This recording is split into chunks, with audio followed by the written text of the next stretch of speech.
In today's video, I'm going to show you exactly how to edit and extrude in Fusion 360, which is one of the most fundamental skills you need to master for efficient 3D modeling.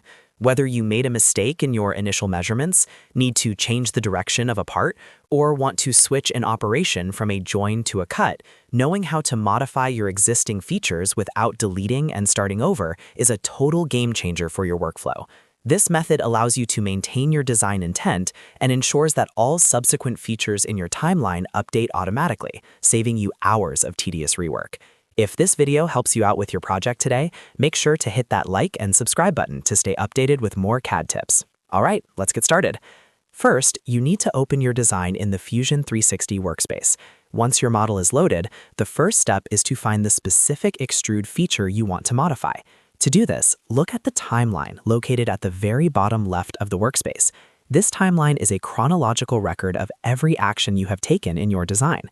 Scan through the icons until you locate the extrude icon, which usually looks like a blue rectangular block being pulled upward. If you have a complex design with many features, you can also hover your mouse over the 3D model itself, and Fusion 360 will often highlight the corresponding feature in the timeline for you. Once you have located the correct extrude icon in the timeline, you need to edit the feature. To do this, right-click directly on that extrude icon. A context menu will appear with several options. From this list, click on Edit Feature. This is highly superior to simply double-clicking the sketch, as it opens the original dialog box used to create the 3D geometry, rather than just the 2D drawing. Now that the edit box is open on the right side of your screen, you can change the settings to exactly what you need.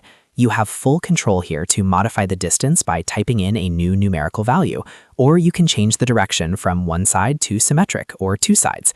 This is also where you can change the operation type, such as turning a join into a new body or a cut. You can even adjust the taper angle if you need the extrusion to flare out or narrow down. Take your time to ensure all the parameters are perfect for your revised design. Once you are satisfied with the new settings, simply click OK at the bottom of the dialog box.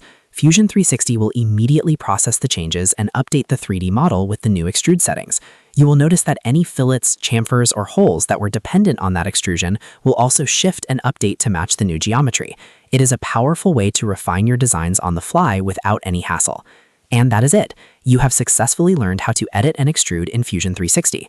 Using the timeline is the most professional way to manage your 3D assets and keep your project organized. If this video was helpful for your 3D modeling journey, make sure to hit that like and subscribe button. Thanks for watching, and I will see you in the next tutorial.